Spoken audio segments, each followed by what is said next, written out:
The Bach clef. Bach used a clef that we don't see today. Most people say that the soprano clef is a clef we simply don't need at all today. But if you ever want to read Bach's keyboard music as he wrote it, you have to understand that clef. We are about to go down a rabbit hole. Beginners and intermediates will not need any of this information, but perhaps even they will find what I am about to explain interesting. It turns out there are 5 different clefs called C clefs that assign the letter C to any one of the 5 lines in the staff. They are the soprano clef, the mezzo-soprano clef, the alto clef, the tenor clef, and the baritone clef. But tonight I'm only going to talk about the soprano clef. That is a clef where the bottom line is linked to the note middle C. It is officially called the soprano clef today, but I think of it as the Bach clef.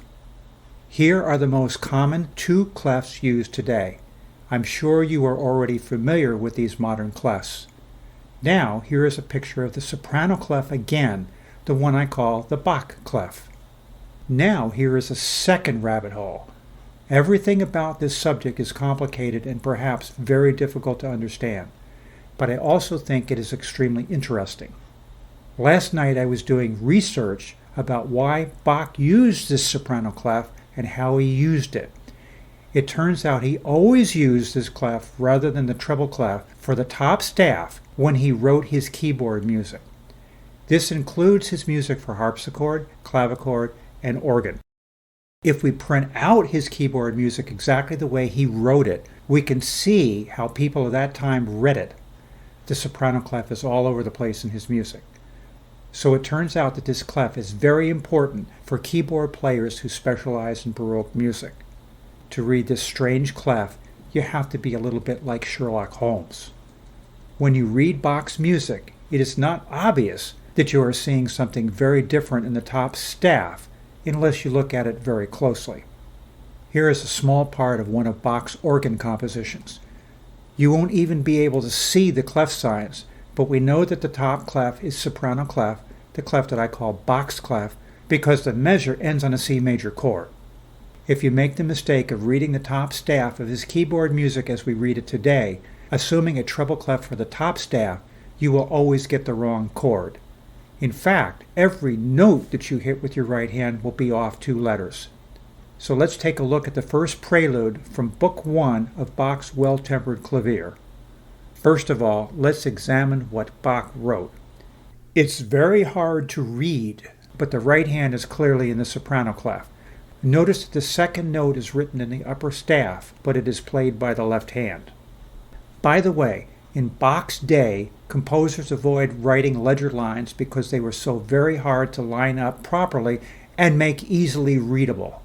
They would use any trick imaginable to avoid writing these ledger lines. In modern music, ledger lines are very clear, and they are just as easy to write in modern notation programs as the regular notes in the staff.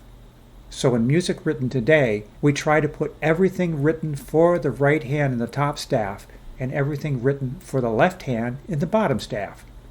We don't care about ledger lines unless there are too many of them to read easily. I rewrote the same prelude exactly the way Bach might have written it if he had finale, but thinking in the same manner he used to write his music about 3 centuries ago. I think you will find this much easier to read than his handwritten music. But if you are like me, you will find that staff extremely confusing, and you won't like trying to figure out that some of the notes in the top staff have to be played by the left hand. Finally, here is probably the best way to write his music as we do it today. Notice that I used a double dotted note in the bottom clef to avoid using ties. I put all of the notes played in the left hand in the bottom staff, and I converted the soprano clef, the one I'm calling Bach's clef, to the modern treble clef. Please don't forget to subscribe to my channel. Leave me comments about anything you like, comments about anything you'd like to see in the future, and remember that I consider all suggestions.